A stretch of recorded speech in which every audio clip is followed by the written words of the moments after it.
Yeah, I can assure you, no one will ever harm you or your family in any way.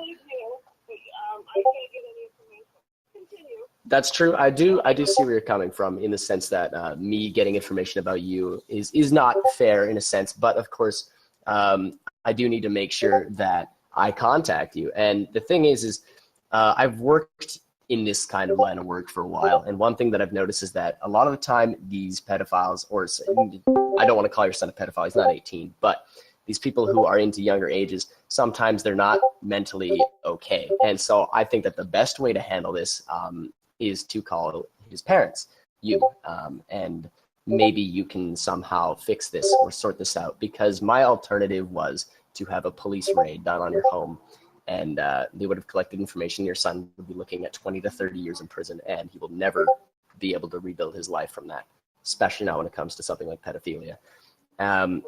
But you see, the thing is I was personally threatened by your son. Now, I don't take this too seriously, as people threaten me all the time. I don't have fear for people on the internet, other than a few select cases. But if, per se, I was to give you my first and last name, and you got contacted by someone threatening you, and they told you to give me my name, or sorry, if they told you to give them my name, then that puts you at risk, and you would be forced to give them my name, and then that puts me at risk. So it's better to keep the less that you know about me, the safer we both are. Now, however, I do have to say that the things your son did is unacceptable, and I understand that he does have a mental, I don't want to say disability, but a mental infraction, and that is that he has autism. But this does not excuse sick things like blackmail with child pornography and threatening of rape and shit. It's not okay. It really isn't. Yeah.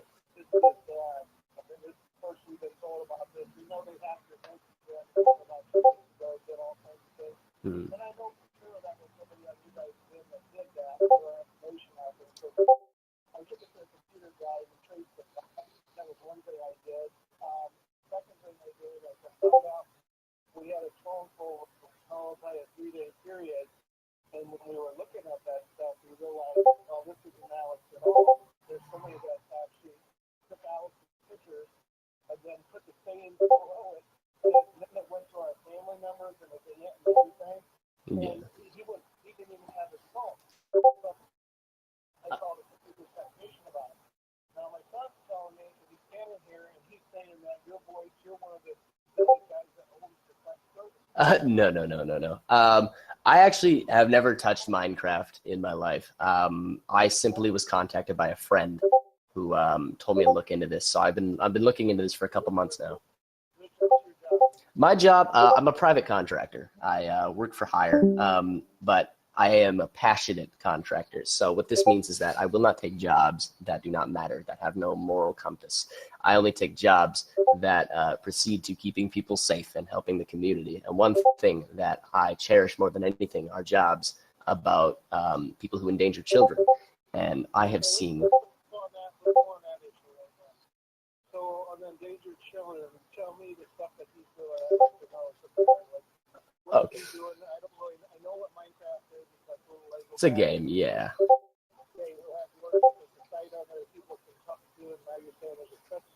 Yes. So how about that?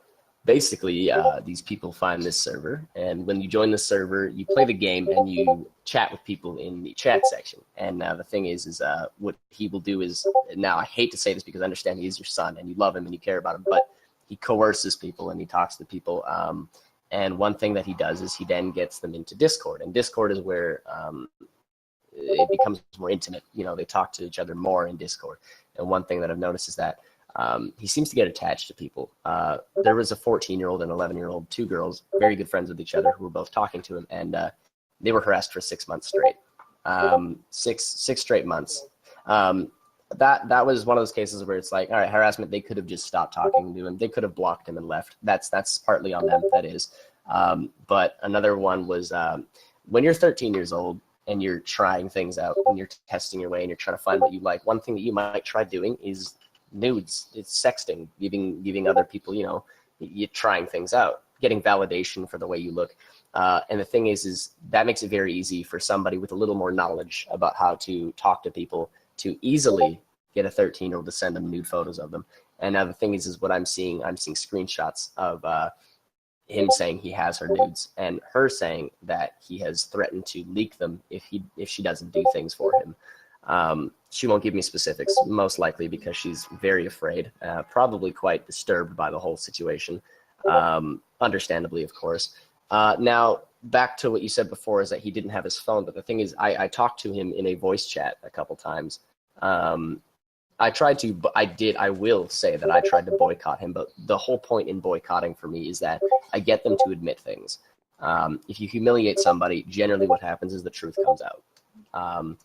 If I over exaggerate something in a one-on-one conversation with him, it's so that he'll tell me, no, I didn't do this, I only did this. Then I get a partial truth out of him.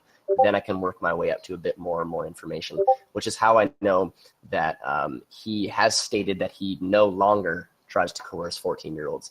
Now, that choice of words lets me know that it is 100% a surety that he has tried to coerce 14-year-olds. Whether he's still doing it or not is completely beyond me. But that is enough for me to know that this needs to stop. It only gets worse as they get older. It starts off with simple sexting on the internet. Oh, it's funny. But then it becomes loneliness. Loneliness bears in. And the next thing you know, they're desperate. And, they're not just going to want to look for it on the internet. What if he goes out to a near school or something, or any one of the things? Now, as you get older, you start to get more mature, but sometimes you don't. And you instead get more desperate and more angry. And that's when people make mistakes.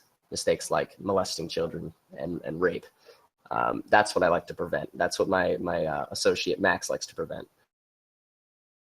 Okay, so you're making this call out this place to try to get him to get off the internet. Of course. And maybe not get off the internet, but certainly try to use the internet with more respect.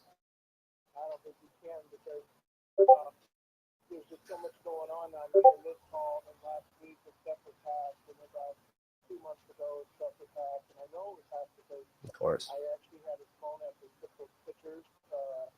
When we went on vacation, we took the pictures, and I actually had to turn them to his mom in person, and he wasn't able to get on any internet at all. He didn't have a computer with us.